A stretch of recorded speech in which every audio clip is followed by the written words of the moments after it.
revolution, all they probably do is squeal, but chill.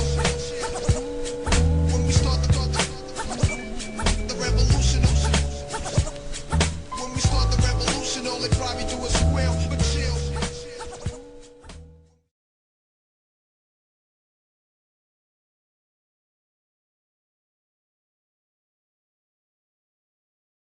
For the development of the African mind than it is today as we move into another decade, the last decade of the 20th century, because we have to now think in terms of preparing the African mind and the African world for the 21st century.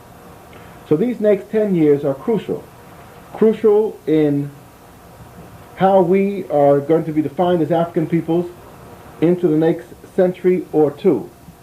And it is obvious that we, as Africans, have to lay that foundation for ourselves. It is most important and crucial, then, that we have the full grasp and understanding of our history. Because it is in our history that our present condition and our future can be found. That history is an enormity. In fact, as Dr. Clark says, you can't have the history of the world without African history. African history is at the center of world history. And this becomes important as we prepare for the 21st century. If African history is at the center of world history, then obviously there cannot be a meaningful 21st century without African peoples. The question becomes, how do African peoples wish to have their presence manifested in the 21st century? Will it be as doormats of the human family, as people who have been relegated to a bottom rung, or will it be as the vanguard of the human family, preparing the human family to live together on the planet into the 21st century? Our basic intention has been, in the lectures that we have been presenting, and in the work that has been done by the First World Alliance, by our brothers and sisters in Brooklyn, at the House of the Lord, at the various other forums around New York and around the country, our basic approach has been that African peoples have to move into their African mind and start preparing themselves for the 21st century. This means that the European mind, which is impacted upon us, has to be seriously understood. And in understanding it and its impact, we have to deal with that basic concept that I have been talking about for these previous lectures, the concept of socialization. How you get your beliefs, your role models, your patterns of behavior, how you become what you're going to become. And if we're going to prepare true Africans for the 21st century, then their socialization process has to be an Africanized socialization process. So all of us, especially those who have been around like myself for 52 years, going on 53 in a couple of weeks, all of us have to be prepared to re-socialize into a full African dimension. So the history becomes important because it is the key to our correct and proper socialization. Socialization becomes important because without an understanding of who you are as an African, you're not prepared to operate around what I call the African VIP, African values, African interests, and African principles. So if we're going into the 21st century, we have to clearly outline what those values, interests, and principles are. Because as the European imposed his mind on us collectively as Africans, he imposed his values, he had us operating around his interests, and he has raised up his principles for which we are asked to die for. So as we map out this next decade to prepare for the 21st century, we have to outline an African world agenda. And that's what these lectures will help us prepare to do. First and foremost, in order to appreciate the full dimension of Africanness and African peoples, we need to have in our mind a timeline of African history. Because if we're dealing with the enormous presence of Africans, we have to understand the depth of that presence and its fullness and the projection for it in the future. So I have mapped out 10 major areas of conflict as we deal with the enormity of African history. And these 10 major areas of conflict are key and crucial for us to understanding how important it is for us to take control of our history. My new saying now as I greet Africans is Hotep. And as I leave them, it is take control. And I picked this up from some youngsters at Kane College in New Jersey who had prepared an African family celebration, and the young lady was reading her statement and she was saying that we need to take control. So as I lead my brothers and sisters, I don't say take care or take it easy. I say take control. And we as Africans have to take control of our history so that we can impact on our socialization and re-socialize ourselves. So the full dimensions of this have to be understood, and we're running headlong into the inherited bodies of European world experience that have been imposed as part of white supremacy on the globe. The timeline will help us clarify this. But as we get into the timeline, we will deal with 10 major areas of enormous conflict that we have to be prepared to struggle around. Those 10 areas are, number one, that we're dealing with an African origin of humankind. And when we're talking about an African origin, there is a great wealth of scientific material that has been presented, particularly over the last 20 years and particularly over the last 10, cementing for all who wish to know the truth that Africa is the origin of humankind, and Africans are the origin of that humanity. So if we're going to say, for example, as scholars are now saying, that there is no such thing as multiple races of humankind, I agree. As Dr. Diop and others would agree, that there is but one race of humankind, and that's the human race, and that race is African. Everything else is a offshot or a mutation off of the African. So that when we run into our history and deal with the Africans and civilization, we run, number one, headlong into the question of origin of humankind. And Dr. Diop and others, Dr. Ben and our other scholars, have established for us a scientific premise which we refer to as the monogenetic origin of humanity, the African monogenetic origin of humankind. We all come out of that African gene bank millions of years ago. But this article in Newsweek is very important because many scientific minds have accepted the African origin of humankind going back millions of years to that Great Lakes region of the continent, where the Great Lakes of the African watershed, the Congo River watershed, and the watershed coming from the mountains of Ethiopia and Tanzania, this Great Lakes region becomes the birthplace of humankind in this enormous geological development called Ogilvy Gorge. Humankind marched down the Nile. And so, in establishing an African scientific presence of humanity, we have to be familiar with the African geography and African origins in the center of Africa. And we have to be familiar with what they call paleontology, the different evolutionary processes of the human species, the various hominids that developed, the man and woman-like early humankind.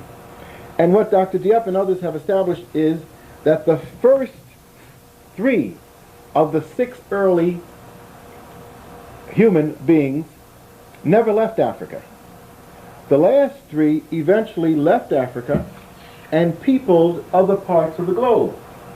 The first 3 moved freely throughout the continent, into the south and into the west and into the eastern and northern parts of the continent.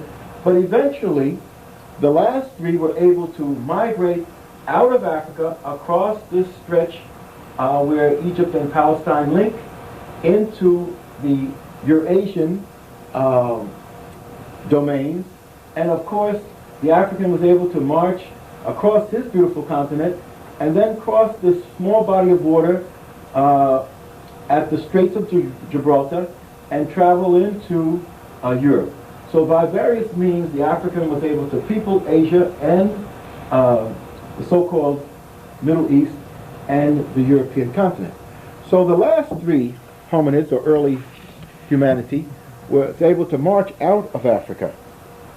And so we still maintain the monogenetic African thesis. But the interesting thing was, and that's millions of years ago. So if you're talking about an African timeline, you have to talk about that timeline going back millions of years. But the interesting thing is that the European was able to postulate that although early humanity has its roots in Africa, because the scientific fossil remains have established that, he was able to postulate, hypothesize, come up with various theses and theories that modern man had its origin, however, in Europe. And somehow or other there were several branches of humankind, one an old branch in Africa, but a more modern branch emerged in Europe. That's the polygenetic thesis. In other words, several roots of genesis of the human family.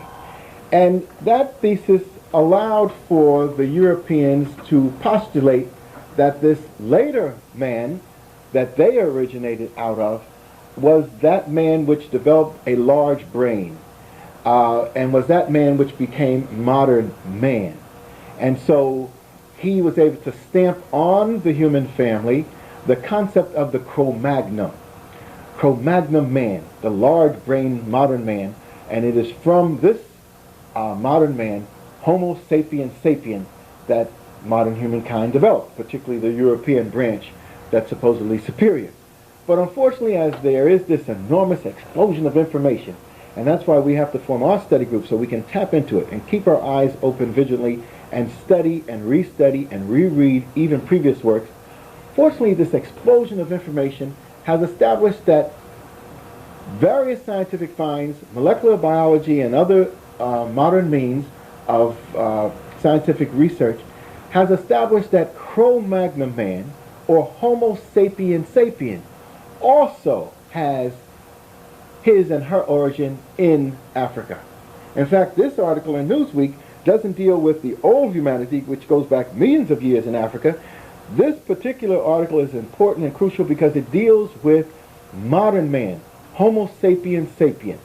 And it points out that modern man has his origin also in Africa.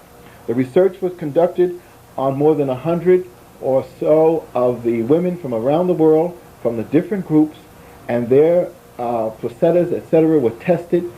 And with DNA and RNA research, they were able to take the human tree and unveil it and take it back through time to an African woman in Africa, East Africa, the birthplace of humankind, 200,000 plus years ago. So now the earliest finds of Cro-Magnon men, or Homo sapiens sapien, have been found in Africa. So scientific information has fairly put to rest this whole question of the African origin of humankind. We come from one human tree, and that's the African tree. In fact, Dr. Diop, in his book, The African Triumph, that he completed with Civilization and Barbarism, Dr. Diop talks about Glover's law, which relates to mammals in the sun developing melanin to resist the ultraviolet rays of the sun. And the human family is a part of the mammal family. And so clearly, if humankind existed for any length of time back into antiquity, for thousands of years, tens of thousands of years, hundreds of thousands of years, even millions of years, that existence was in the sun, and that existence had to have been around a black skin or a melanized epidermal skin pigment. So clearly, the scientific data is establishing the African origin. But we have a problem, because not only do we have the myths and misconceptions about a European origin and the falsification of history around those things, but we also have our Judeo-Christian heritage, which, although it is not scientific and not historic, has left an enormous mark on thinking of the world, that somehow or other a Garden of Eden is the story of humankind. But we say, even within the religious and spiritual traditions, if there was a Garden of Eden, that Garden of Eden was not by the nature of ecological development in Europe, in the ice. It had to be in the sun, and that most likely would have been in Africa. So even if we talk about the religious traditions of the origin of humankind, we've got to go back into the African continent. And even if we talk about the Judeo-Christian religious traditions of humankind and Islamic traditions of humankind, we have to go back to Africa, because Africa is the birthplace of those great religious systems. And so that Europe certainly was not the first Christian nation, or where Judaism had its birthplace. Clearly, the traditions of the churches themselves and the religious systems themselves point them to the African continent as the foundation for their culture and development. So whether we're talking about the biblical tradition of origin, we have an African origin. Whether we're talking about the scientific tradition of origin, we have an African origin. But the interesting thing is the European has constantly falsified the history. And that's one of the things that we have to begin to seriously look at. Martin Brunel, in his book, Black Athena, talks about the falsification of European history over the last couple of hundred years in order to create a unique Greece, and a unique Greek miracle. And what he establishes for all the world to see is that this falsification took place because the European scholars, having built their wealth and their cultural rebirth on African enslavement, the European scholars were not prepared to deal with the African origin and foundations of Greek civilization. So they falsified history. And that same falsification can be found in the Europeans' attempt to deal with human origins, trying to give the Europeans some ancient foundations. Hundreds of thousands of years ago, the falsification by the scholars has been very real. This particular book that I'm holding is entitled The Piltdown Inquest by Charles Binderman. And this is very interesting because it deals with that early European find. When I was a youngster in school, we had to learn about Peking man and Java man and Neanderthal man. And these were the early humankind. And all of a sudden, here was Piltdown man. And of course, he was more significant than any of the others because he was found in Europe, in England no less. And so this Piltdown man was postured as the head of the human family because his brain capability was larger. They had this whole science, or pseudoscience, they developed of chronology. In other words, the larger brain size meant that you were a superior being. So the European had postured this, and for 100 or more years he had created this pseudoscience of brain size. All of that now is being thrown out by scientific finds. Later scientific finds, when they start to dig in Africa, when Africans start to dig for latrines or a place to go to the bathroom, they always dig up something important, either a tomb or some gold or some bones. Whichever they dig up is a richness in terms of the human history or human wealth. So as Africans dig, and some African digging discovered some ancient bones in East Africa, they found the skeletal remains of a human young man, 13 years old. They dated it, and it was carbon dated, and potassium, the new potassium way of finding out dating, going back 1,000,000+ years. And they tested the size, the brain size of this young man, and his brain size was almost the modern brain size. In other words, this find alone throws out that whole pseudoscience of brain size that the European had postured his superiority on. So as the Africans began to discover more about the continent, we're putting to rest these myths of the Europeans. But this is important because the European actually, and this is a copy of Piltdown Man with one of the scientists holding Piltdown Man. This is a copy of a modern human brain and an ape's jaw that the European scientists put together, and they put it in a pit and put some gravel and tar over it to give it some age to try to give Europe ancient roots. And so this was done in about 1908. And for 50 years or more, Piltdown Man stood at the head of the human family. And that puts the Europeans at the head of the human family. But in the 50s, people began to scientifically question these things and put these finds to scientific tests. And they discovered that European science has actually falsified the history. That they had actually taken a modern brain and put an ape's jaw on to give it an ancient fossil find in order to give the European ancient roots.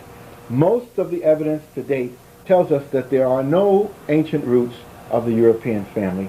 The European family, and just the whole aspect of melanin, would tell us that the European family could not have existed on the planet for any serious length of time because you could not function in the rays of the sun without melanin. And clearly, because of the European world experience has been in the ice, it is a reason to explain how an African human presence in Europe could have mutated over thousands of years through the loss of its melanin into the present-day European. But that is an area of serious research that our scientists need to be encouraged to go into. And I think Elijah Muhammad, the Honorable Elijah Muhammad, and others were opening up this area. Where did the European originate from? And of course, the Honorable Elijah Muhammad did not have the scientific data and information, but I'm sure his grandchildren and others will become those scientists who need to look at these questions so we can put to rest how the European actually evolved. Quite clearly, he was not a chosen member of the human family. If anybody was chosen to lead the human family and to open up to the human family the enlightenment of the universe, it was Africans. So number one in the areas of conflict is the African origin, and we have to go back millions of years. Number two is the African evolution of society. And when we're talking about the African evolution, we're talking about that last 100,000 years of human development where there was this rapid, almost revolutionary change where humankind and the large brain African began to grasp the significance of the laws of nature and began to develop cultures and civilizations around those laws of nature, began to domesticate animals, domesticate plants, began to live in settled communities. As Dr. Diop says in his great book, Civilization and Barbarism, during this period of time, that evolution of humanity took place in Africa around the concept of incest taboo. The Africans somehow, in studying the laws of nature, finding that if you married into a bloodline of the same bloodline, that there were problems. So the Africans developed the concept of incest taboo, marrying outside of a particular bloodline. So Africans within one particular bloodline of one African woman became part of a clan, and you needed this clan to maintain its cohesiveness, but when it came to marriage, that clan married outside of it into another clan. And so the early human development around incest taboo led to the settlement, communities settling together for purposes of marriage and interreaction. So African scientific information now has established the African origin of humankind, the African evolution of society. The first tool makers were the Africans. The first to study the stars were the Africans. The first to develop a notation of mathematical formulation seems to be the Africans, because the early find found in the Zaire, the old day Congo, the Ishango people had among their cultural artifacts the Ishango bone, which is notations of a mathematical nature, a counting nature going back 9,000 or 8,000 BC. The oldest notation of a mathematical nature found in the human family. Not found in Europe, not found in China, not found in Arabia, but found in the heart of Africa, in the lake region, the forest region of Zaire, which is in the geographical heart of Africa. So that clearly Africans were beginning to study the laws of nature, study the planets, and study the stars, began to harmonize and learn to develop agriculture, learn to develop settled communities, learn to develop a science of living together. And that evolution was 100,000 years ago. So now you see, number one, the African origin millions of years ago. Number two, the African evolution 100,000 years ago. And number three, the African cradle of civilization. And that again becomes very important. And we're still on the African continent. We're not talking about Europeans in any serious way. An African origin in the Great Lakes region and an African evolution stemming out of the Great Lakes region into other parts of Africa. And as Africans moved into other parts of Africa and lived in settled communities, learned to study the stars, harmonized with the laws of the universe, learned to domesticate animals, learned to domesticate plants, they found, for example, the earliest domestication of plants to date in the human family was in the highlands of Kenya, 15 to 16,000 years ago. Previously, they thought that it was in Mesopotamia, in the Tigris-Euphrates area, 7 or 8,000 BC, that the earliest domestication of animals took place. That same process of 7 or 8,000 years ago witnessed the domestication of agriculture, so the historians had said. But now the latest finds have established domestication of animals in this early date in Kenya, 15 to 16,000 years ago, and the domestication of wheat and other cereals in the Nile Valley, 13,000 BC. So this early date of 7 or 8,000 BC for Mesopotamia has now been greatly extended back into the past around dates found in the African continent. So clearly Africa is not only the origin of humankind in the Olduvai Gorge and the Great Lakes region, but the evolution of the foundations of human culture and civilization scientifically are being established in the African continent. So it's clear that we have a major task, because most of the European historians of significance in the early dates said that Africa had no history. Their later scientists established for themselves that Africa developed nothing in terms of scientific achievement. And they even relegated the African human species to a subspecies of the human family, and Africans were not considered human. So we've got to reverse that history and turn history upside down. So when we're talking about getting into our history, we're talking about headlong clash into the established doctrines of white imperialism and white nationalism and white egocentric value systems that have been perpetuated by this culture in their greatest institutions, in their greatest technological inventions, the cinemas, and now the videos. This myth of white supremacy is so deep into their psyche, we've got to work double time, triple time, in order to expel it from the human family. But quite clearly, as we look at Africa and we talk about an African timeline, we want to go back in time millions of years to the African origin of humankind. And then we want to go back in time, number two, to the evolution of society, to an African evolution 100,000 years ago. And then there is a peculiar ecology of Africa that helped to lay the foundations for the cradle of civilization. And even though there have been cradles of civilizations around the river valleys of the world, the Tigris-Euphrates, the Indus Valley in India, the Yellow River Valley in China, the rivers and lakes of the Americas, civilizations have flourished. There is one sustaining civilization process that seems to have followed the Nile Valley. As humankind evolved here, in its origin, as humankind laid the foundations for culture and civilization in a wider range of Africa, agricultural development and animal domesticated production took place. Then there's this peculiar ecology of the Nile where the foundations were laid for culture and civilization. That peculiar ecology was built around the overflow of the Nile River Valley. That the waters from the highlands of Ethiopia and Kenya, and from the great lake swells and river swells of Central Africa, that this water, and from the Sud, this swampy land in Sudan, these great waters, washing the rich soil of Africa down through the Nile, was able to pass down through this enormous cultural belt, and when they overflowed, for 4 months, the earth was fertilized, and they laid the foundation for potential agricultural development.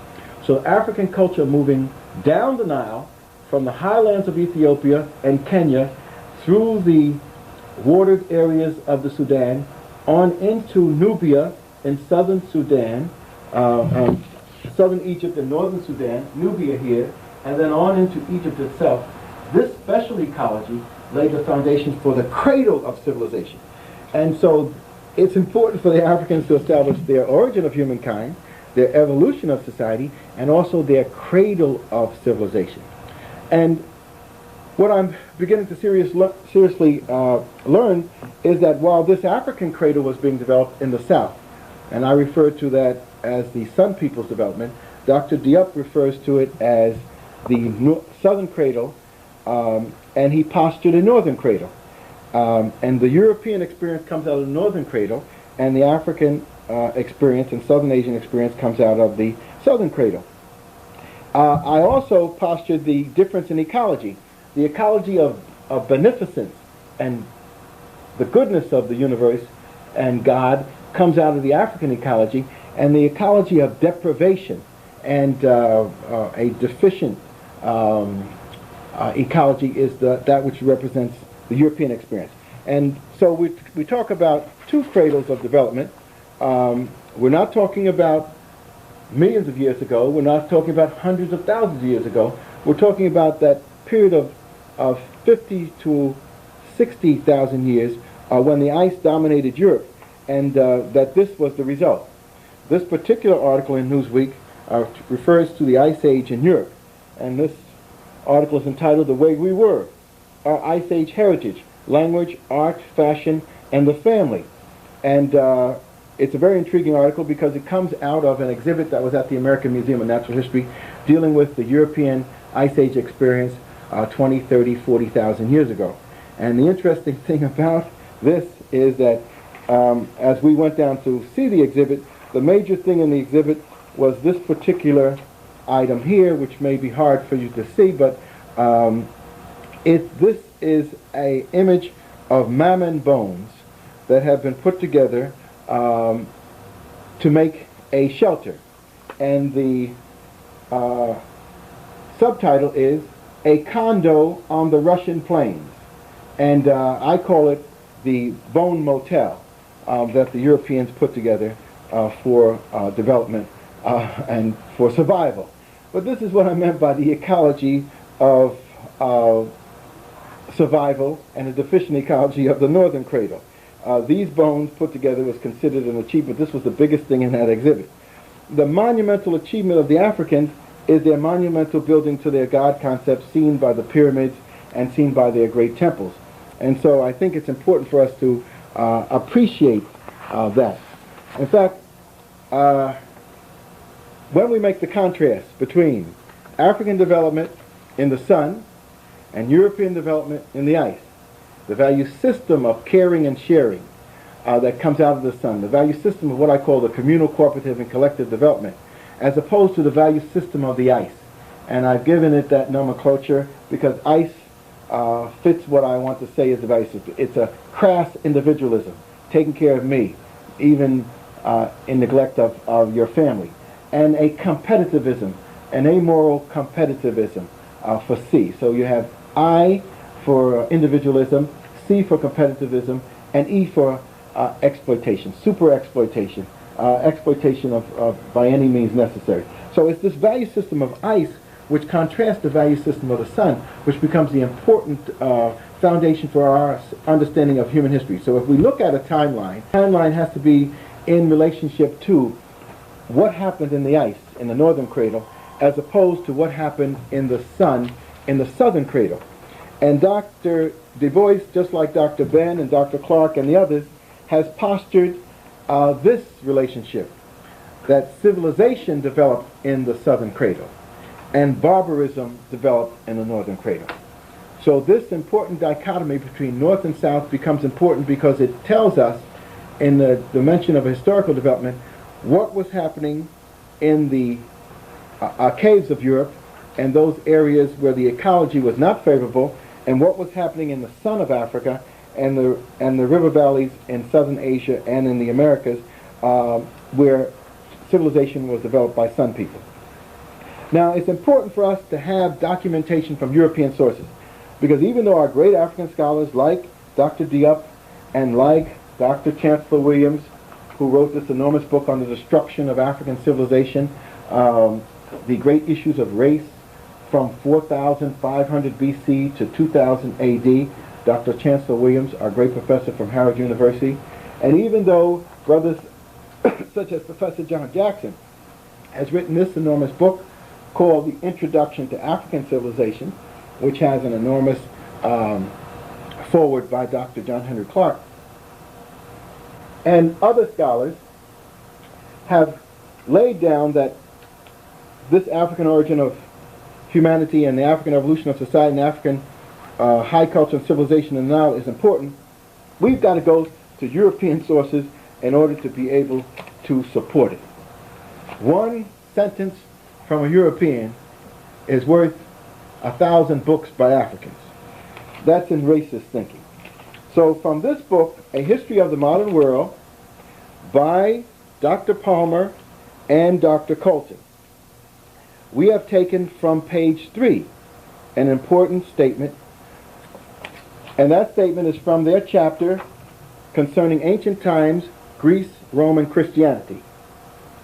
And it reads, under the subtitle, Before the Greeks, the Near East, Europeans were by no means the pioneers of human civilization. Let me read that again. In fact, I think African youngsters, in fact all youngsters around the world, should be raised on these statements. If we woke up in the morning, we told our youngsters Europeans were by no means the pioneers of human civilization, I think a lot of things would happen to them good. Half of man's recorded history had passed before anyone in Europe could read or write. See, that's important for our youngsters to understand. Half of man's recorded history, when you're talking about a timeline, you're talking about thousands of years ago when humankind established writing, half of it had passed before the European could read or write. And then he goes on to say, the priests of Egypt began to keep written records between 4000 and 3000 BC. But more than 2,000 years later, the poems of Homer were still being circulated in Greek city-states by word of mouth. In other words, the greatest and earliest writing of a European is Homer's Iliad and Odyssey. And it was written around 750, 800 BC. And before that, it was told in oral history. Whereas Africans had the writing systems in place thousands of years before that. So there is no question of who established culture and civilization if you have these facts. In fact, the Africans were writing a medical book, the Epirus Medical Papyrus, 2000 BC. They were writing books on mathematics, etc. We have some documentation here concerning the mathematical papyrus called the Rin Mathematical Papyrus, or the Moscow Papyrus, which was written a couple thousand years BC, which actually deals with mathematical problems of geometry and trigonometry, etc., that the Africans had mastered thousands of years before the Greeks. So there's no question of who were the fathers and mothers of mathematics, etc. These are the various problems that the Africans have in their papyrus concerning mathematical achievement. So it's important for us to have these documentations so we can put to rest the question of where the European comes in and where the African comes in. But let me finish reading this statement because I think it's very important. Shortly after 3000 BC, while the pharaohs were building the first pyramids, Europeans were creating nothing more distinguished than huge garbage heaps. Now, if Jeffries had said something like that, people would have said he's crazy. These are the European PhDs talking about the history of the world. And they go on to say, ironically, like the pyramids, they still endure and are known to archaeologists as kitchen middens. In other words, the archaeological record of the Africans is in their monumental building, and other Sun people in their temples, in their monumental building. The archaeological record of the European is in his garbage outside of his caves and in structures such as this bone motel. And how can you even think to compare a bone motel or a condo on the Russian plains with the great temples that the Africans built to their god concepts? But this has happened. And as a result, people have been attempting to denigrate Africans to such an extent that they still maintain this myth about the Europeans and what they were doing. That my basic contention is we have to go for the jugular. Once you have the documentation and the information, you have to lay it out there in such a scientific, rational fashion that you destroy the Europeans and their pretense. So even though we might say they were putting together some bones in the caves to build their shelters, French scientists have said much more was going on in those caves. And it was not just a question of Ice Age heritage, language, art, fashion, and the family. Something more important was going on. Number one, there was this male domination because you were in a survival environment and the physical strength of the male prevailed. So this domination of a male-oriented culture, a war culture, a greed culture, a culture of dog eat dog emerged. But it wasn't just a question of dog eat dog, it was a question of humans eating humans. And when we really want to go for the jugular, we have to deal with the truth. Brother Reggie, one of our young men in the Sons of Africa, was at my house, and he knew about the exhibit at the American Museum of Natural History because we had gone to it with the Sons of Africa. And then when he was at the house, he was flipping through one of my Omni magazines, and he discovered on about page 66 that an article by French scientists was very important. And this is the Omni magazine. Unfortunately, this was the red page in Omni. This is January 1987. It was the red page, so it doesn't photograph very well. But what I'm showing you are bones. And these were bones studied by French scientists coming out of the caves of Europe 6,000, 7,000 years ago. And what it says is in subtitle, Stone Age Cannibals. And what they have established is that the Europeans in those caves were involved in systematic cannibalism. In fact, the article says by these French scientists from the French Academy of Science that historically people have had ritual cannibalism. And some people have been caught in a situation where there was a dire need and cannibalism result. But the Europeans may be the only people who have been involved in a systematic process of cannibalism as part of the food supply. How did they reach this conclusion? They tested the bones in the caves and the bites on the bones in the caves. And they found the same microscopic bites on the animal bones that they found on human bones. And these French scientists concluded that the Europeans were involved in cannibalism in their cave existence in Europe. So that's why when Diop talks about civilization or barbarism, we need to understand the significance of that. And we need to understand it even more because the European has stamped African peoples with this mark of cannibalism when in fact Omni magazine, pointing to the work of the French scientists in the French Academy, has revealed, again, one of those explosive documents that the European was involved in systematic cannibalism. So that's why it's important for us to have our timeline and to have this grasp of history so we can turn history upside down. And when we do, we will find an enormity that the European has falsified the history of the world in order to put himself in an undeserved spot of dominating the world. But as we go further in our timeline, and our brother Asa, when we're talking about the African cradle of civilization, we're talking about 10,000 years ago in the Nile, 10,000 years of development in the Nile. And our brother Asa Hilliard has developed a timeline of enormous significance in dealing with the Kemetic developments. And that timeline is part of his cultural package, and we have it here. The Dr. Hilliard, in putting together these documents for us, talks about a cultural Kemet. And when you're talking about a cultural Kemet, you're talking about 10,000 years ago. And you're talking about a political Kemet, you're talking about 5,000 years ago. In other words, 3000 BC is when the dynasties of the north and the south were united into the empire that became the empire of the pharaohs. But actually the political development goes back a couple thousand years before that. The finds in Nubia, the lost pharaohs of Nubian finds, which we have included as part of your packet, established that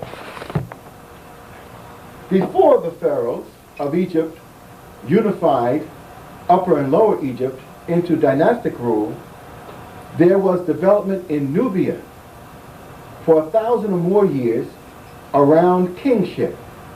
And the finds in Nubia established that 5,000 years ago, the incense burner has on it, and I'll show you an image of the incense burner discovered among the 3,000 or 3,500 items found in the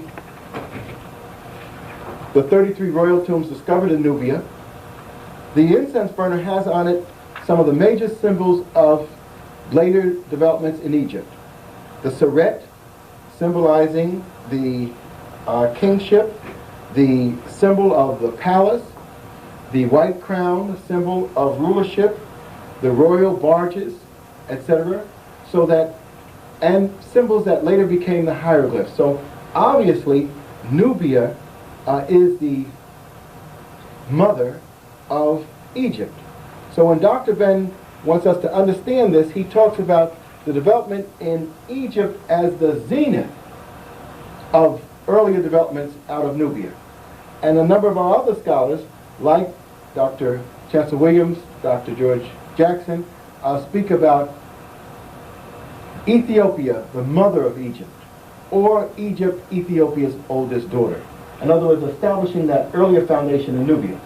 So when we're talking about this Kemetic timeline, we're talking about developments that took place after a foundation had been laid in Nubia for the religion, for the science, for the mathematics, for the writing, for the political structures, for the philosophy, for the ethics, for the God concepts. And then when you can talk about the unity of the North and the South, you're talking about 3000 BC. And in what Dr. Hilliard does very brilliantly is he calls that the age, the first golden age of Kemet, not of the Nile Valley.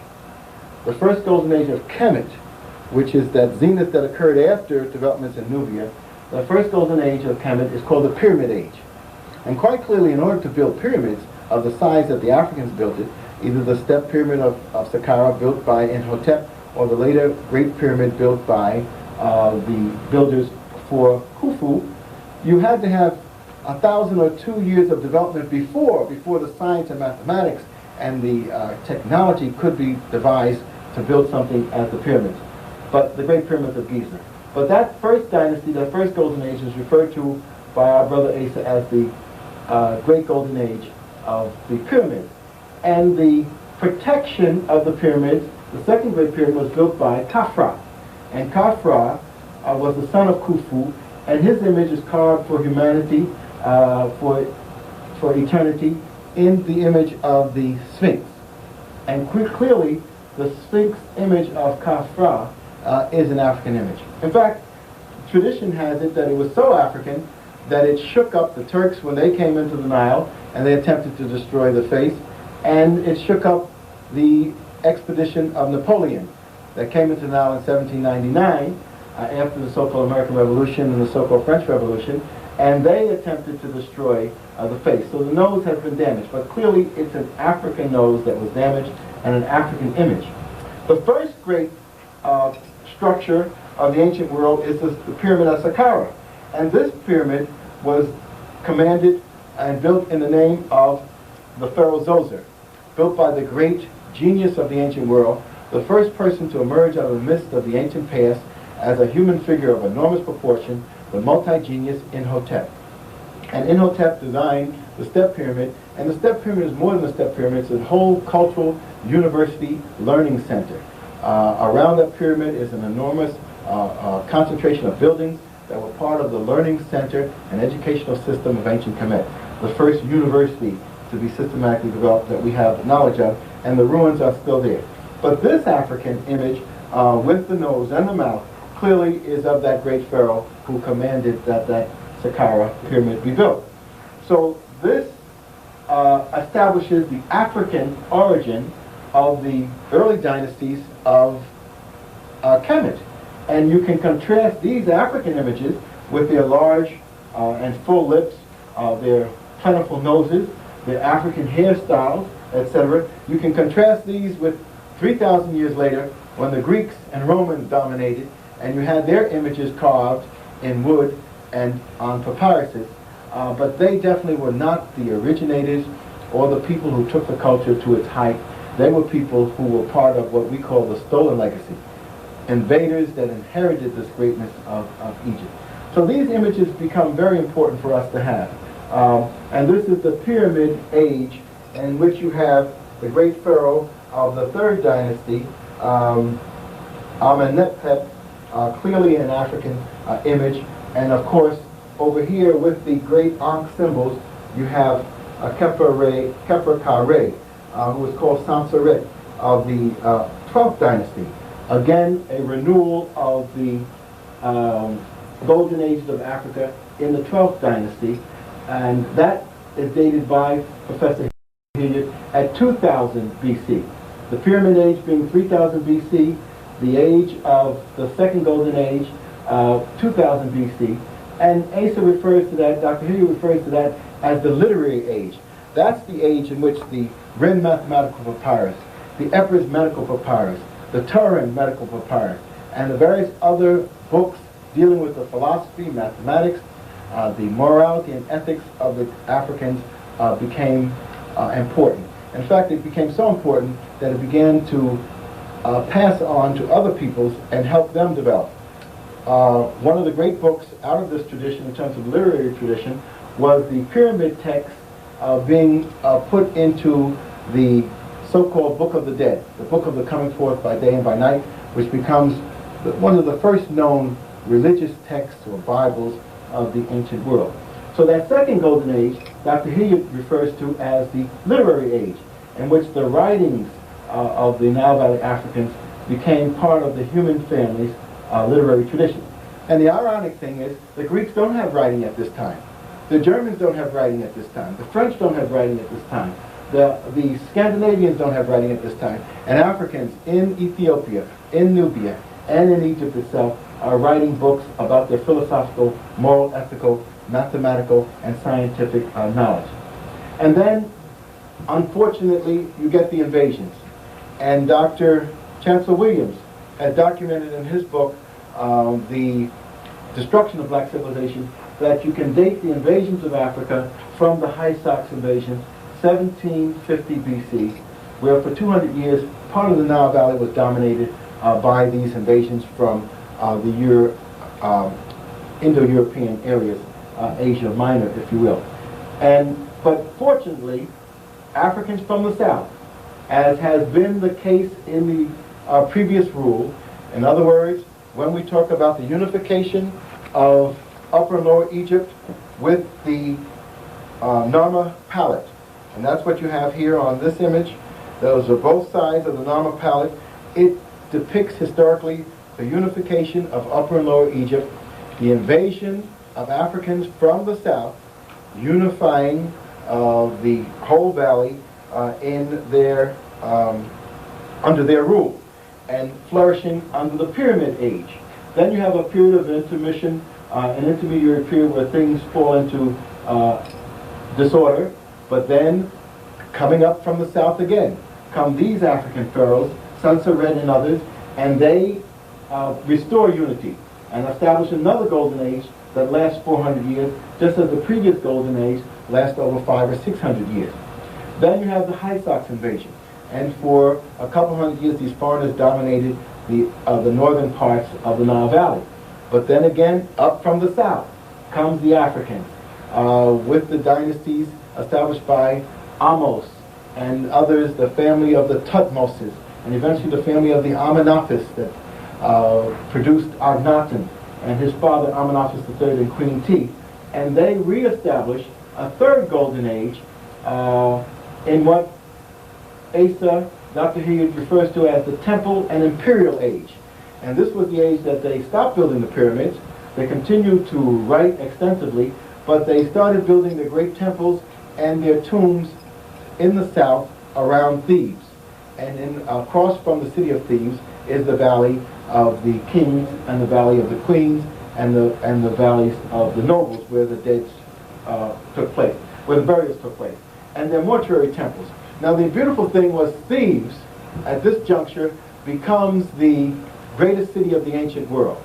And this enormity of Thebes was recognized by Homer in the Iliad or Odyssey. He refers to the greatest city of the ancient world being Thebes, or Waset, the city of 100 gates.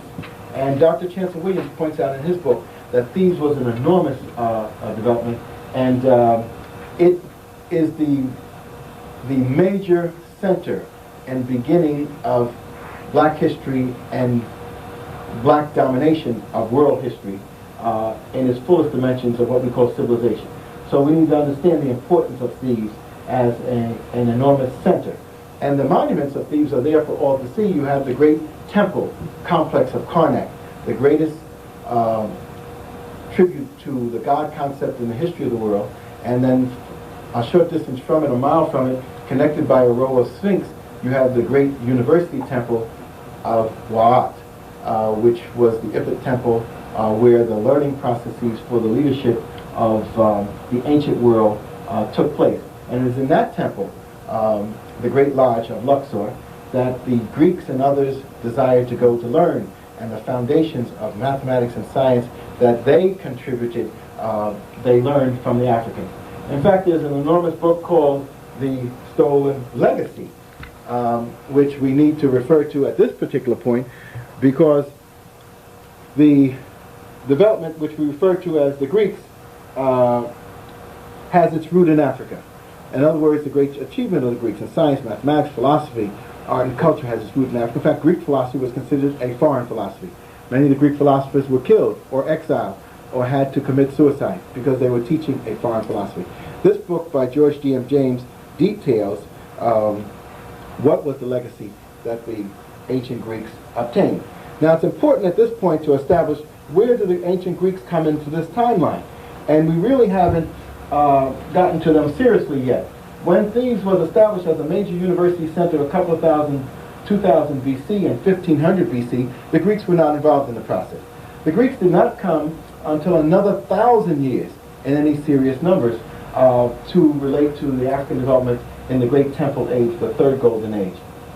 The Greeks came, in fact, in the Fourth Golden Age, after the Africans had thrown out the Hysups and the people had come up from the south, almost the family of the 18th dynasty, and they had united the two lands again, and they established a golden age.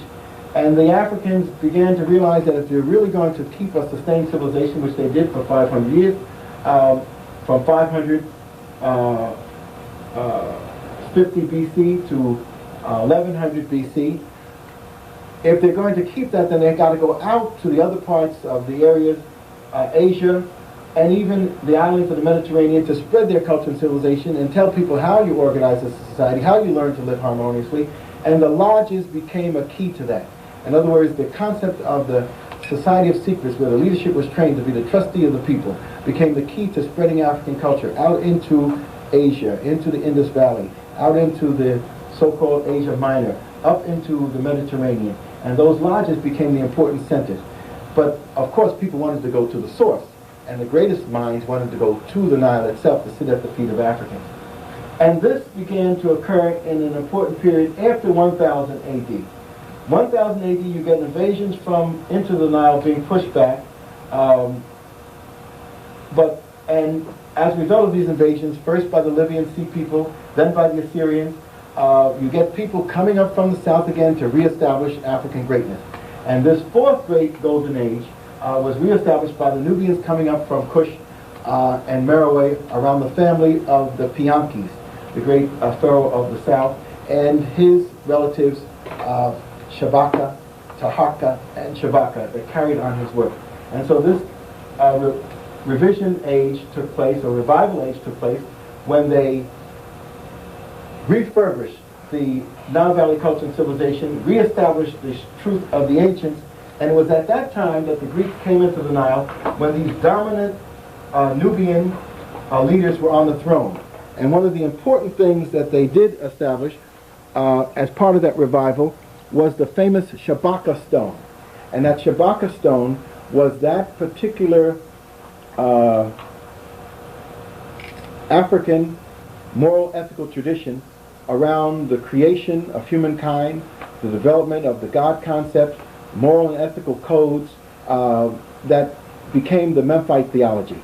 And the Memphite theology laid the foundation for much of the Judeo-Christian heritage that we now enjoy coming out of early Judaism, Christianity, and Islam. So we need to talk about four golden ages, and it's in that fourth golden age that the Greeks had their presence felt. In the third golden age, the age of the temple building, the age of Amenhotep III and his great wife Queen T, and the age of Akhenaten, his son, and his great wife Nefertiti, and the age of Tutankhamun, that was the age in which the ancient Hebrews came into the Nile. And they became Africanized and developed what I call the African synthesis that became the early Hebrew religion. And many people will say that those early Hebrews were Africanized people to start off with. But what they were able to put together was an African synthesis of values from the Nile Valley to produce what became Judaism. That occurred in the golden age, the third golden age.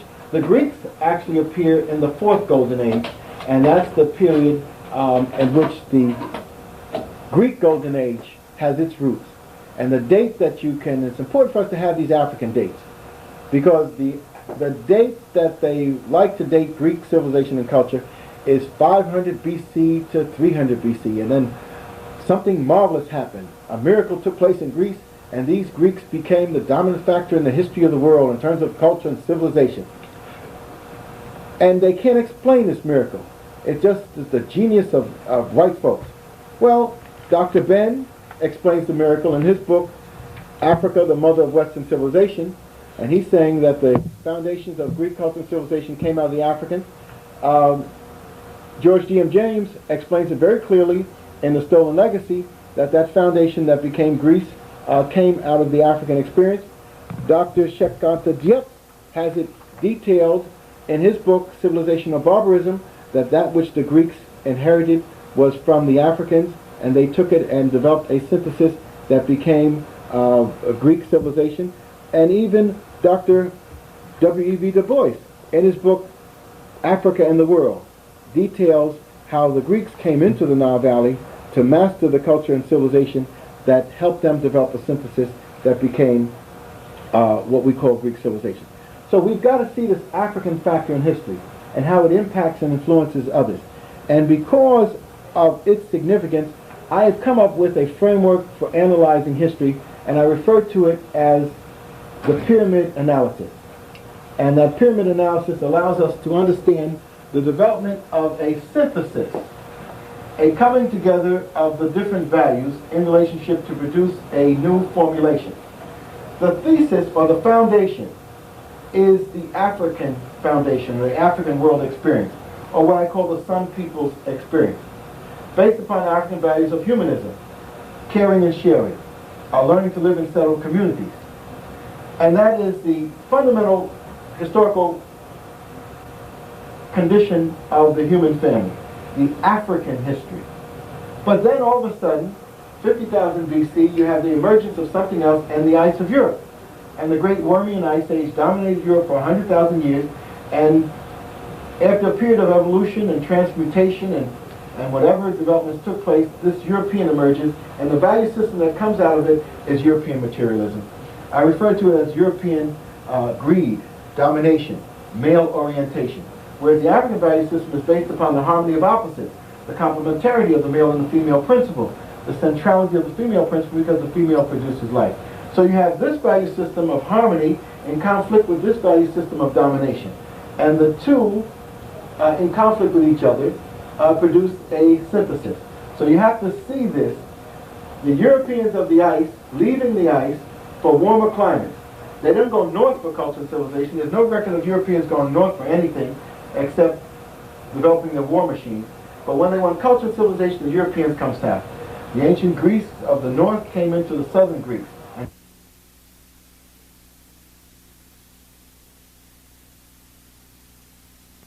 And then they related to Africans and developed a synthesis, an Africanized synthesis that helped them to develop culture and civilization.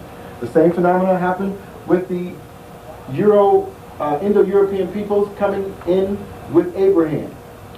These people, Africanized Indo-Europeans, came into the African dimension, and the interrelationship between the two produced a synthesis, and that synthesis became Judaism. Just as the interrelationship between the Greeks and the Africans produced the synthesis, which became Greek, so-called Greek civilization.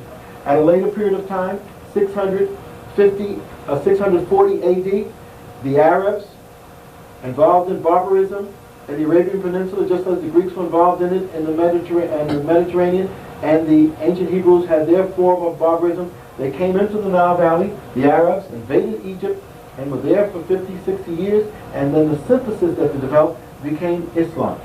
An Africanized religious system called Islam, an Africanized religious system called Judaism, an Africanized religious system called Christianity, an Africanized religious system which was that which the Greeks left.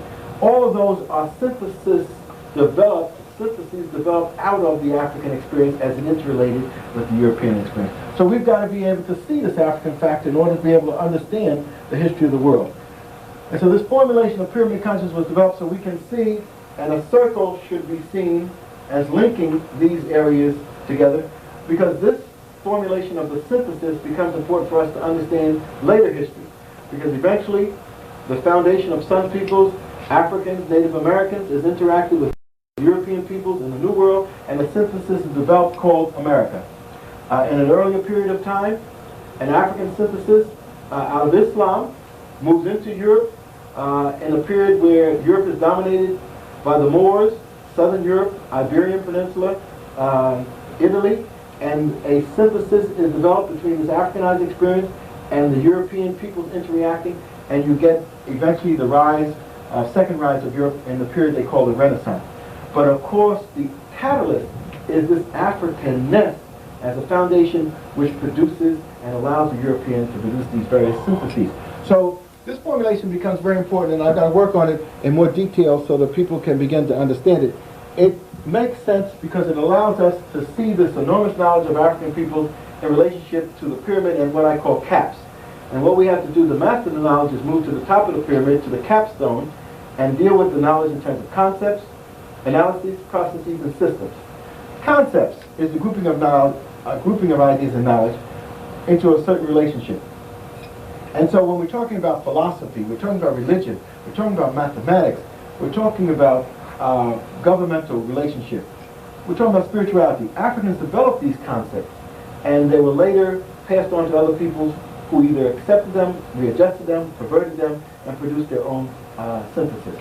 So when we think of Judaism, when we think of Christianity, when we think of Greek civilization, when we think of Islam, we have to think of it being an African foundation that brought by in contact with European or Indo-European experience or Arab Semitic experience and producing a synthesis. But you can't understand this unless you look at the concepts. So for example, if in Catholicism, which is the synthesis that came out of the African experience, because the first Christian nation was in Africa, and then the Northern European or Central European relationship to the African Christianity produces what later became Catholicism. The major female figure of Catholicism is the Black Madonna, the Black Mother and Child. This concept cannot be understood if just seen in the European dimension.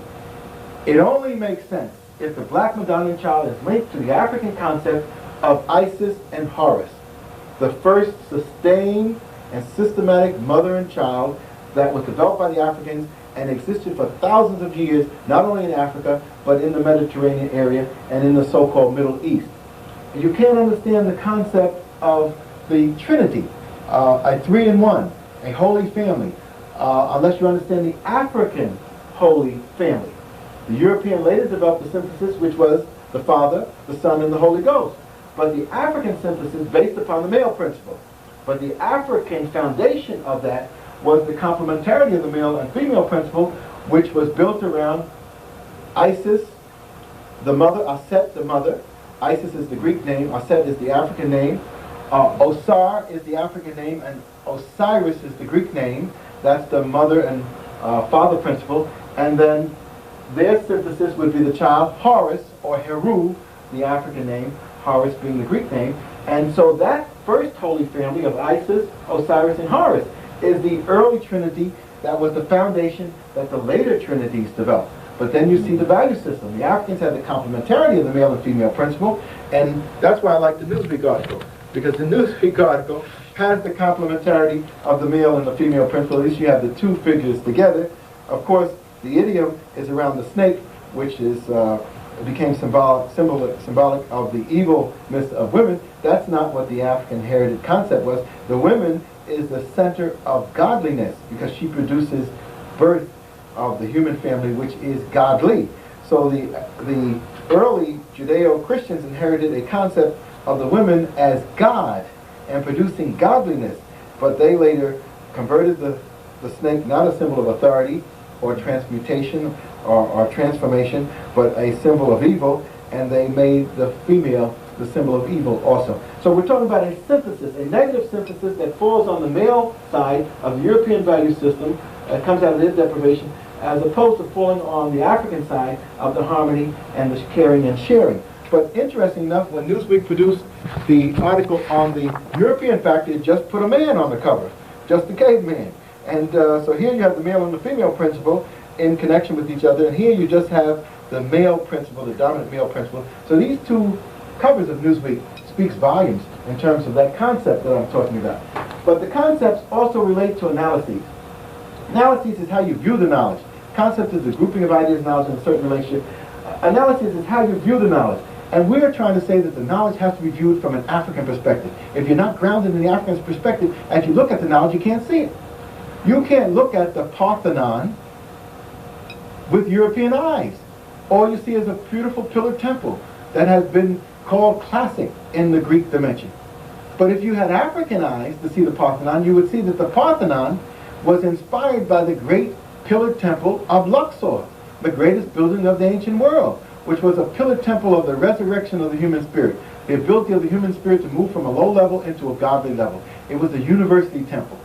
But of course, the Parthenon in Greece had none of those dimensions in terms of morality and ethics and philosophy. It was a war memorial. A war memorial to what? To the principle of the barbarian. Albeit a civilized barbarian, because he came in contact with the African. It was the Parthenon is a memorial to the Greek victory of the homosexual warrior over the Persians. And so 490 or thereabout BC. So we have to understand the significance of contrasting African history with European history. But my basic intention is, as we learn the African timeline, that we've got to compare Africans with Africans. Because the Europeans are not even in history as history is being written. So we've got to master our history first. You compare the pre-dynastic period of Nubia with the dynastic period. Then you compare the dynastic period with the new developments under the second golden age. Then you compare the second golden age with the great golden age of Amenhotep and Akhenaten and Queen T and Nefertiti. And then you compare their golden age with the fourth golden age. Europeans are not a factor in history up to this point, and you've already covered thousands of years of African history. So the European doesn't come in any significant way until this period of time, and it's the Greeks. So we have to begin to start making our comparisons, and you can't compare the Greeks who come in at the twilight of Kemet with the development of the pyramids. It's 2,000 plus years difference. And the Greeks have inherited the African value system, so there's no comparison. You'd be better off comparing the Greeks at this period of time with the modern Europeans than comparing the Greeks with the ancient Africans. So we've got to develop a certain sophistication in looking at our timeline and understanding it and how significant it is to looking at the rest of African history.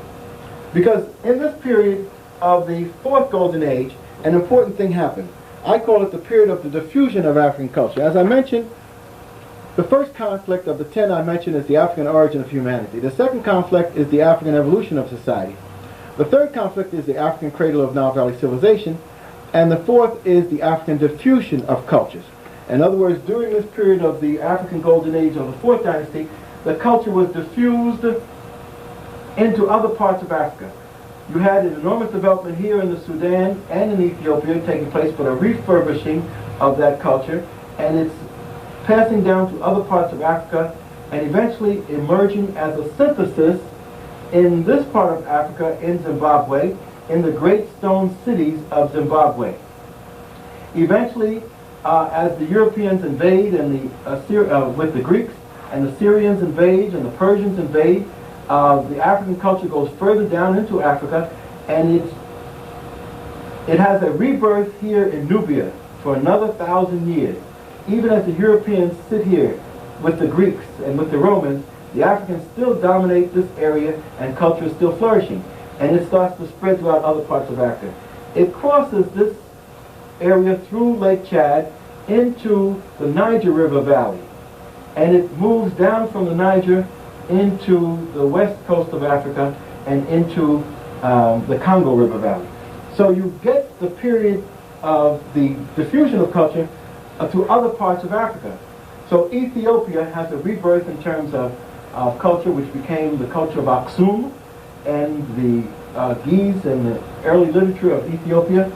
The rebirth of Nile Valley civilization here becomes the period where heroic African queens dominated the Kandite queens or the Kandasi queens, and they resisted the European incursions into this part of Africa, and for almost 1,000 years you had a rebirth of African civilization here. So we can extend Dr. Hilliard's timeline by developing a dispersion of culture around Africa, other parts of Africa, in the period after the 25th dynasty, after 700 AD, 700 BC.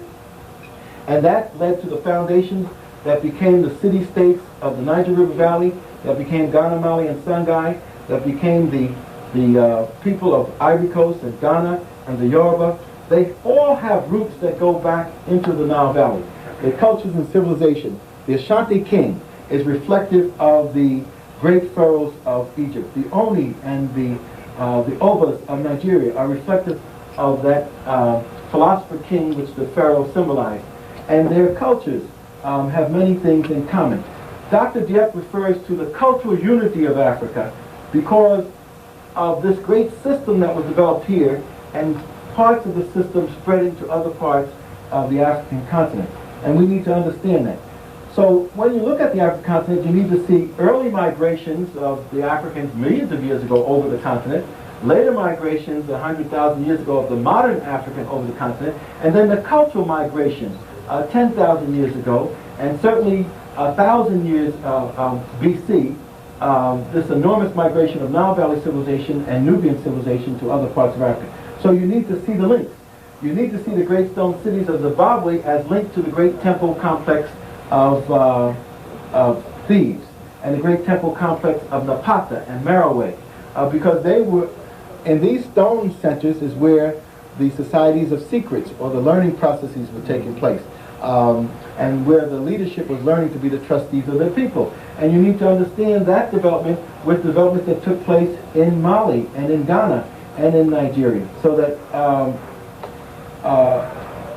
the cultural unity of Africa, which is what Diep talks about in one of his later books, needs to be emphasized. This particular book by Diep is important. The concept, the cultural unity of black Africa, is what Diep cements with this particular book. He talks about the northern cradle being the European experience, the southern cradle being the African experience. What Professor Scobie, myself, and others, my wife, and a host of others, Dr. Hilliard and Dr. Noble, Dr. King, and others need to write is the cultural unity of African peoples in the world, not just the cultural unity of African peoples on the continent. Because eventually, with the slave trade system, Africans were taken out of Africa, and they peopled the Caribbean, and they peopled North America and South America, and they carried that culture. And there is still a cultural foundation that's very real in the values. We've got to look at the concepts and the values, and in certain symbols and certain institutions, such as the images that were maintained. Dr. Ivan Van Sertima has done us a great service by talking about the Africans in America. And certainly these images of the kings of the ancient world in Mexico, in the Yucatan, among the Native American populations there, reflect the African presence. In fact, we owe Dr. Van Sertima a great debt because he has produced an enormous volume called The African Presence in America. They Came Before Columbus. And so, again, that is one of those conflicts when we talk about the African diffusion of culture and civilization. We've even got to talk about it going into the New World, and that becomes difficult for the Europeans to accept. They have no problems in accepting that the Vikings might have come across and for a few minutes might have stayed in North America and gone to the bathroom and then gotten their ships and gone home. They'll accept that as a reality. But Africans who helped build temples and pyramids, helped to lay the foundation for cities, helped develop philosophy, writing, helped develop hieroglyphs, cannot be given any credence in terms of their contribution. So that's why I'm saying we as African peoples have to begin to write the history.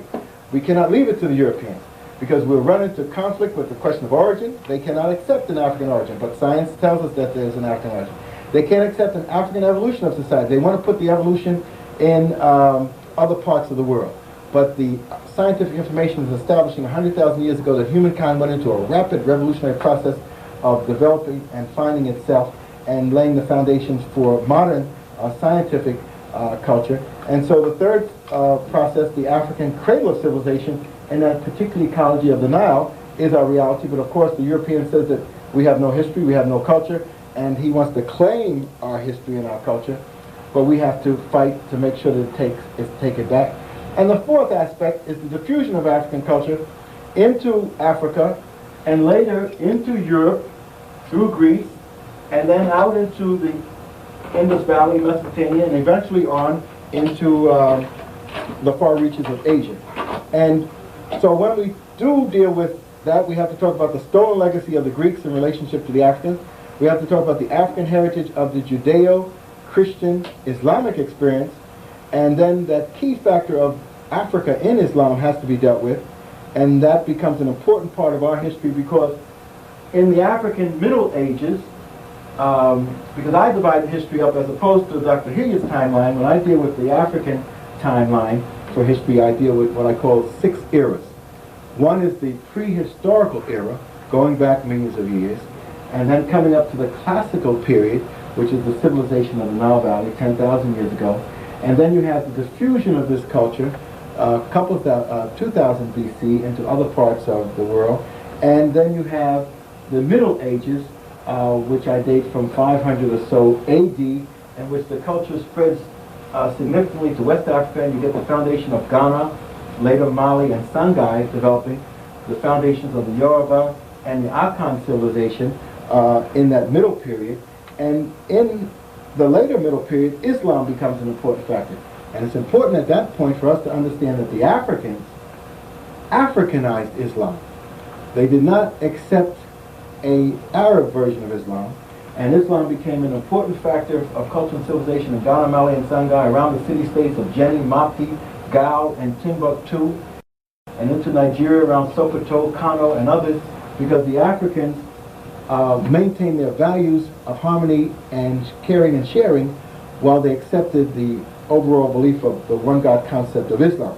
They did not take Islamic culture, which would have forced them to take the female principle and put the female principle 5 steps behind or in purdah, under a veil, etc. The African has always allowed the female principle to be a major factor in their cultural development. That's why the Queen Mother concept among African peoples such as the Akan of Ghana becomes important, because in an Arab culture, the Queen Mother concept would have been crushed and destroyed under the domination of male preeminence. But the Queen Mother concept of rulership is definitely related to the African concept of rulership coming out of the Nile, where the goddess Nefertiti is carrying the stool of rulership on her head, or you may find the goddess Hathor or Isis or Nephthys carrying the rule, the seat of power on their head, because it is through the female that the line of rulership passes.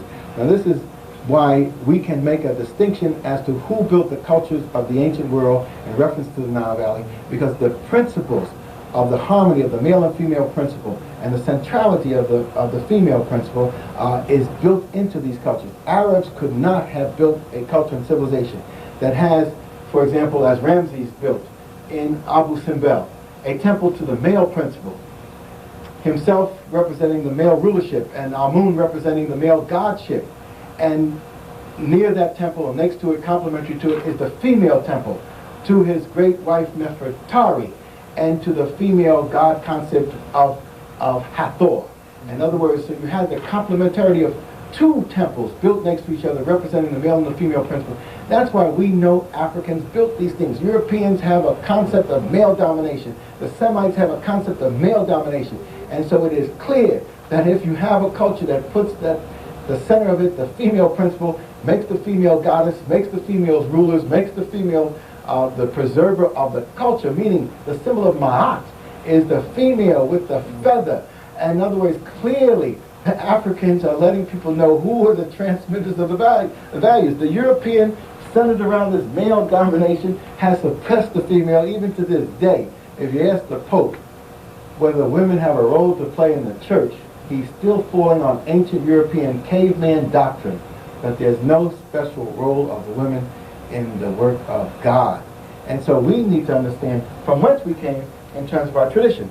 So that means now I'm still trying to deal with these 10 areas of conflict: the African origin of humanity, the African evolution of society, the African cradle of Nile Valley civilization, the African diffusion of these cultures to other parts of Africa and then to other parts of the world, the African stolen legacy of the Greeks, number 5, number 6, the African heritage of the Judeo-Christian Islamic experience, number 7, the African factor in Islam. We need to make a clear distinction between the Arab factor in Islam, the African factor in Islam, the Asian factor in Islam, in order to be able to understand the development of Islam. And because that African factor helped to develop that golden age of the Western Sudan, and it was linked to the second rise of Europe.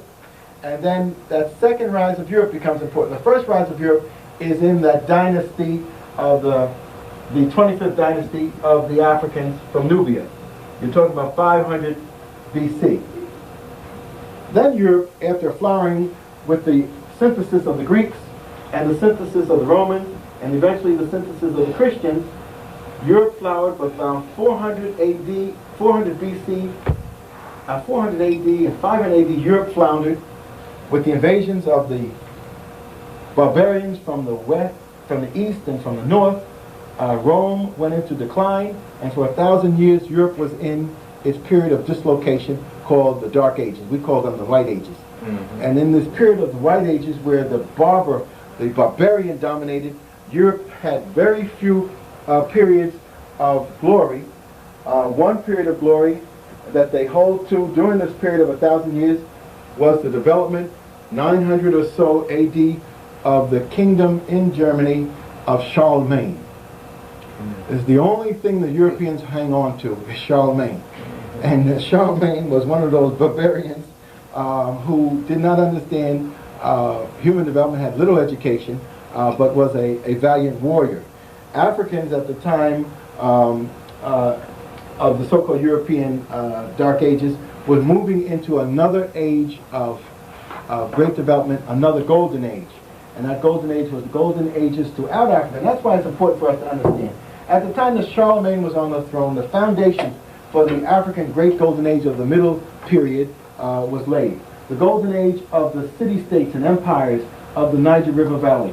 The golden ages of the kingdoms that became the flourishing kingdoms of Nigeria and Ghana and the Cameroons. The golden age of the development of the kingdoms in Angola, etc., as well as the city-states of Zimbabwe and the Swahili city-states along the coast. This was all taking place in this Middle Age, where I date the great African golden age of the middle period, 1000 AD to 1500 AD. This flourishing was taking place everywhere in the sun, among some people, not only in Africa. You had the Swahili city-states being developed here, Mombasa and others, Kilwa being a part of that. You had the inner African empires and kingdoms of Monopatapa around the great Zimbabwe stone cities. You had the Christian kingdom of Ethiopia developing in the 1200s. King Lalibela built 12 stone churches into the ground, monuments to African ingenuity to resist the waves of invading Arabs. A great Christian synthesis was developed here in Ethiopia around Coptic Christianity, which became Aksum, and which was built on the foundation of Aksum and others. And so you had a synthesis of African Islam developed around the Swahili, a synthesis of African Christianity developed in Ethiopia, a synthesis of West African Islam developed in the Niger River Valley, a synthesis of of traditional African nations developed in Nigeria and other parts of the world. So we have to understand the significance of what was happening.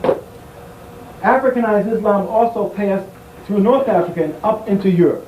And this, the Iberian Peninsula, developed the first European modern awakening, because for 800 years it was dominated by African Arab peoples called Moors. And so this synthesis was developed in North Africa. And similar syntheses were developed in other parts of the world. Eventually, in India, Buddhism and others became a predominant part of the development. That becomes part of the synthesis that has an African foundation. Buddha is always depicted, the most severe and real Buddhas, as black. Full lips, a full nose, hair tight, and of course, even as this culture passed east and became part of the culture of China and Japan around the martial arts, we want to claim an African foundation for it because when we went to the Great Lodge of Luxor, we saw African martial arts on the Great Wall of Luxor, and that dates back 2000 BC. But a synthesis also occurred, as Van Sertima talked about, in the New World. Relationship of Africans to Native Americans produced in this period of the Sun People's Golden Age, 1000 AD to 1500 AD, the temples of the Mayan Peninsula. It also produced culture and civilization of the high Andes, the Incas, developing their stone cities in the sky. A synthesis was developed in India and in Indonesia similarly. So what we found at 1000 to 1500 AD, Sun people were in a golden age. And then we have to say to ourselves, what happened? What happened to change that? And that's when we come to this other period, the 8th period of conflict that we're talking about, the African underdevelopment and European development. And Walter Rodney symbolizes that in his book called How Europe Underdeveloped Africa. In other words, the Europeans locked into Europe in their so-called Dark Ages, attempted to get around the African Islamic world that dominated from the Atlantic Ocean through the Indian Ocean on into the Pacific Ocean. And in order for the Europeans to get involved in developments of the world, they started to sail around Africa in order to make connections to the east and also to the mythical Ethiopian kingdom where a King Prester John existed. So the Europeans, once they tried to consolidate their little presence here, Henry and the king in Portugal, and eventually Ferdinand and Isabel, they began to sail down the coast of Africa, and their minds was blown when they got to Africa, where the gold and the diamonds existed, and they began to set up forts along this strip of Africa. And symbolic of that is 1482, when they established a fort at Elmina on the coast of Ghana. And they were interested not in Africans, they were interested in gold. And that began, unfortunately, a process where the Europeans systematically, when I was dealing with CAPS, I was talking about concept analysis, processes, and systems. These processes of his moving out of Europe, looking to link up with trade around the world, and eventually allowed him to establish a system. Once these so-called discoveries were made and he used his military might to destroy people who innocently thought that he was there for trade, he was able to establish a system of domination. That system, established after the 1500s, became what I call the system of European world domination, European world materialism, and I date that from 1482 AD to 1536 AD, and I call it the 50-year turning point of history, when accidents of history allowed the European to move on center stage and push everybody else off and establish his dominance over whole continents. In other words, before this time, before 1492 or 82, the Europe was what I call land poor, resource poor, people poor. Land poor because all of the land in Europe was under the domination of the feudal lords, so there was no land for real development, or the church. And resource poor because Europe does not have rich deposits of gold and diamonds and precious metals. And people's poor because in the 1300s the bubonic plague wiped out much of the European population in many areas. So Europe was going under a severe period of chaos and destruction.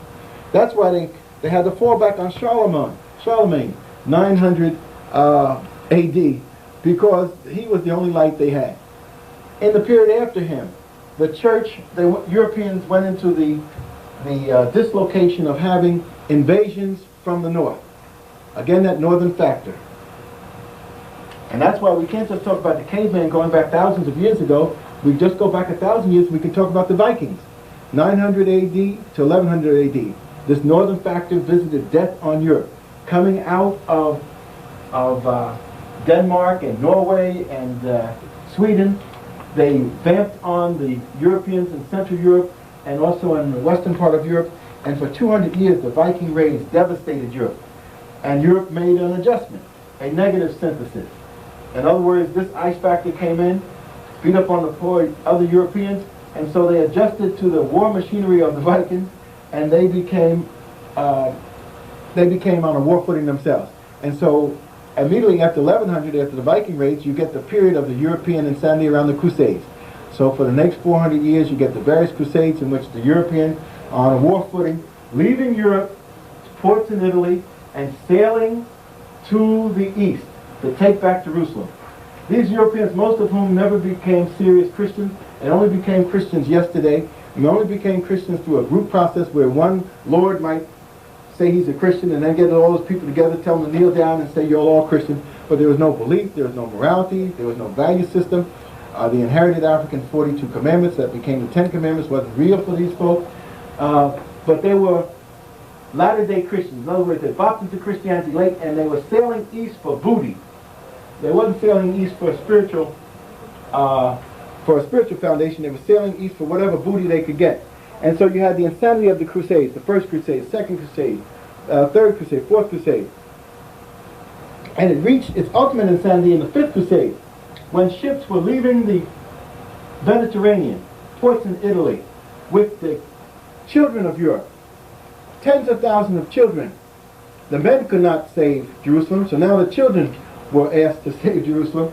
But the tragedy of the European value system of death around materialism is that these children leaving these ports in Europe were sold under contract to to Arab slaves before they left Europe. In other words, the Fifth Crusade, the Children's Crusade, was the ultimate tragedy of the Europeans selling their children into Arab enslavement. And it's a much deeper thing than that, and I think it's too deep for this story for me to deal with, but I did run across a book that lays out some of this called The Jews of Germany, a story of 16 centuries by Marvin Lowenthal. And it deals with the trade, the Middle Eastern trade in Europe after the fall of the Roman Empire and the 600 and 700 AD that eventually became dominated by the Syrians, the Lebanese, and Jews, and eventually was called the Jewish trade. And it was this trade that enslaved, the major part of this trade was slaves, people, Europeans, Central Europeans being sold into Arab slavery, and these Europeans were called Slavs. So the word slave comes from the designation of Central and Eastern Europeans that were sold into Arab slavery. And so we need, when we have our discussion on slavery, and the people want to talk about Africans being involved in enslavement, we need to go back to the root of it all. But if we do, we have to be prepared for another conflict. Just as we're conflicting over the origin of humankind, the evolution of humankind, the cradle of human civilization, the diffusion of human civilization, when we talk about enslavement and we get to the roots of enslavement, the European value system of death, domination, and material, I call it the 3 Ds, domination, destruction, and death, as opposed to the African 3 Cs of communal, cooperative, and collective development. But we've got to tap into these things because this information allows us to pull together things systematically.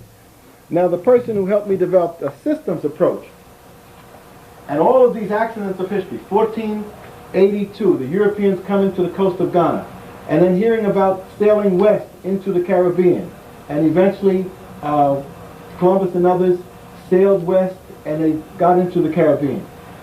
Later, when they discovered the lands of the New World, they set up colonies and developed an imperial system of exploitation of African peoples and native peoples as well as European peoples. And so a whole world system developed. Now, Emmanuel Wallerstein has a book called The Modern World System, and a foundation of that is the international slave trading. And that's an area where we have to deal with the new map that has been developed. And that new map will help us deal with the devastation of the European slave trading on African peoples. But the important thing is that Europe, at the period that we're talking about, was land poor, resource poor, people poor. With the new discoveries, Europe becomes land rich, people rich, and resource rich in unbelievable dimensions. With the mentality of exploitation, they're able to set up a system of domination based around the enslavement of African peoples that lays the foundation for European culture. So what we've been trying to establish is that the enormity of history that our brothers, Dr. Diop and Dr. Ben and Dr. Chancellor Williams and Dr. W. Du Bois have been talking about is so fundamental that we have to begin to seriously rewrite the history for ourselves. Because if we do not, this truth, which is so devastating to the European concept of superiority, will not reach the light of day. So the imperative of African peoples is to take control. And taking control means rewriting the history of the world to reflect the African truth. Great. Almanac and Thomas Jefferson still poo-pooed this African achievement. But eventually, what goes around comes around. And Thomas Jefferson was forced eventually to pay homage to Benjamin Banneker, because it was Banneker who, and this is a comic book which deals with this episode in history, which is very significant. It was Benjamin Banneker who was part of the team of people that the Americans had commissioned to lay the foundations for a new capital. They were attempting to build a new Jerusalem in the New World, and they commissioned a French architect, L'Enfant, to outline the plans. He pulled together a team of people to help him, surveyors, engineers, architects, and one of them was Benjamin Banneker. And Banneker was a part of that team that laid the foundation for Washington, but L'Enfant got disgusted, the Frenchman, because these Americans were really only interested in making a dollar out of slavery, and Washington and Jefferson were faced with the problem of L'Enfant leaving. He finally left, and he took the plans with him. So they had a dilemma of what to do. They would have had a mud hole on the Potomac if it wasn't for this black man who had in his mind, in his computerized mind, the plans that were developed for the city, and he redrew them. So our contribution is enormous. Here, this brother resisted, challenged Thomas Jefferson, the greatest of Americans, and then he was the one who laid the foundation for the city that Jefferson and Washington wanted to call their capital.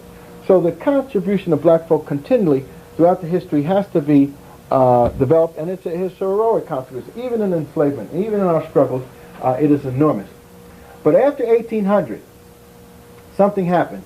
The blacks in America who stayed in America and got their freedom began to purchase their people out of slavery at such a fast rate that it scared the American population.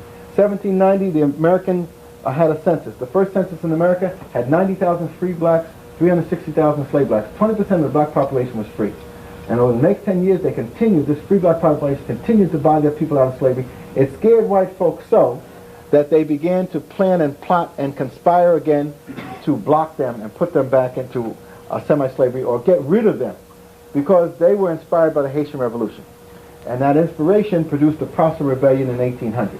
So white folks really had an excuse to get scared. Because here black folks were talking about taking over, killing white folks, and going back to and joining Haiti. So what they did was they attacked the free black. And they said the free black population would be an inspiration to the slave black population, the enslaved black population, so let's destroy the free black population. And after 1803, Virginia passed legislation that any free black coming into Virginia had to leave. And but that didn't stop black folks from continuing purchasing their people out of slavery. And that's why we have to get into the history with an African perspective. I discovered a book by Carter G. Woodson, our great historian. And it blew my mind because it was called 13,000 Blacks with Slaves from the census of 1830. And I said, wow, how could this be? And but then I began to study it and began to see why did those blacks have slaves. And to come to find out that blacks had ingeniously gotten around this whole system of Virginia forcing free blacks to leave. When they continued to purchase their people out of slavery, instead of going down to the courthouse and finally manumitting them, getting their freedom papers, they didn't do the final step because they wanted to keep the family intact. So they kept them on the books as slaves, but you can bet that they were not slaves. But many blacks, as a matter of principle, said to hell with Virginia. And they picked themselves up in covered wagons. They went to Indiana, Ohio, to establish a new life because they, as a matter of principle, they weren't going to keep any of their people on paper slaves. And so you have this enormous document of 13,000 of blacks with slaves, which looks like an indictment against black people, but it's a tribute to our ability to resist by any means necessary, even beating them in their legal games. So we have to understand that 1800 is an important turning point because at that point you had Paul Cuffey and people going to Sierra Leone. At that point you had the Maroons leaving Jamaica, going to Canada to take the place of the blacks, but then they got disgusted with being up there. The Maroons got disgusted with being in Nova Scotia, so they were leaving to join the blacks in Sierra Leone. At 1800, you had the Protestant Rebellion, inspired by the Haitian Rebellion. 1800, you had the beginning of the foundations of the black church movement. Absalom Jones and Richard Allen getting disgusted with white folks and walking out of the church and then establishing an African society that became the foundation of the African church. So that this resistance, this type of resistance at all levels, whether petitioning and protesting, whether setting up your own separate thing and leaving, whether rebelling with arms, was a constant. And we need to see this. Now my basic theory, and the glory is so important for me because I developed a theory around this, that it appears that the greatest resistance and intensity occurs during periods of war, either the struggles leading up to the war, during the war, and after the war. And so if we look at the great war periods in America, the Revolutionary War, the Civil War, the First World War, the Second World War, our great periods of activity occur in those 15 to 20 years after. And after the Revolutionary War, the foundations of the black church were established. The black fraternal order came out of Prince Hall, who came from Barbados, demanded a charter from the Americans. They wouldn't give it to him, even though he helped the Americans in the war. He had to go to England to get the charter. But the foundations of the black fraternal order, the foundations of the black church, the foundations of the black school, the African free schools were established in this period. The foundation of a black movement of going out of America, establishing themselves in Africa occurred. And the foundation of struggle, meaning with arms, was cemented. And it became so intense that the Europeans became frightened and they were trying to push the black people out of America. So the colonization movement started. The Liberian movement got started with free blacks wanting to leave anyway, but then the white folks said, we'll pay for you to leave because we don't want you here inspiring blacks to revolt. So that the movement for Liberia occurred in that, had its foundation in that early 1800 period and manifested itself later. And blacks continued to revolt. You had, in 1822, you had the Vesey Rebellion, where blacks were trying to leave Charleston and go on to join Haiti. And then, of course, you had the Great Rebellion of Nat Turner in 1831. After that, white folks said enough. They said, we ain't going to teach black folks to read. We're not even going to let them even worship in their own churches. They got to worship with us because we can't trust what they're doing in church. Because most of these free blacks was in their churches praying for God to deliver them, but then they said, we got to get organized to make the delivery work ourselves. And so Nat Turner was one of them. So after 1831, they really stopped putting the clamps down, but then blacks resisted. And so you had struggles that went on. You had a key white individual involved in helping to raise black folks. You had John Brown. But before John Brown, you had David Walker, who wrote his tracts that said black folks need to take up arms and revolt. That's 1829. So that there was, and then of course you had Frederick Douglass fighting his way out of slavery in that period of time, and then leading the struggle, the abolitionist struggle. So that there is a continuous struggle that reaches its fulfillment in the Civil War. And the Civil War is an enormous explosion, and white folks were caught just as were in the Revolutionary War. They wanted to keep it a white man's war. But when it came to crunch time, after 2 years of keeping it a white man's war, the blacks were organized initially to fight in the war from the opening gun. In fact, a black leader, Robert Small, from South Carolina, took his ship, the pilot, and brought it over to the Union lines and continued to fight in the war. So blacks were ready to fight, but then Lincoln disbanded the regiment. And it wasn't until after 2 years of white folks dying like flies that they said they better use their black strength in order to win the war. And that's how you got the Emancipation Proclamation. It was really a war document to arm blacks. But still there was this belief that blacks could not fight.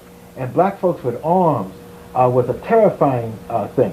So what they did was, black folks, like Frederick Douglass said, you can't win the war without us.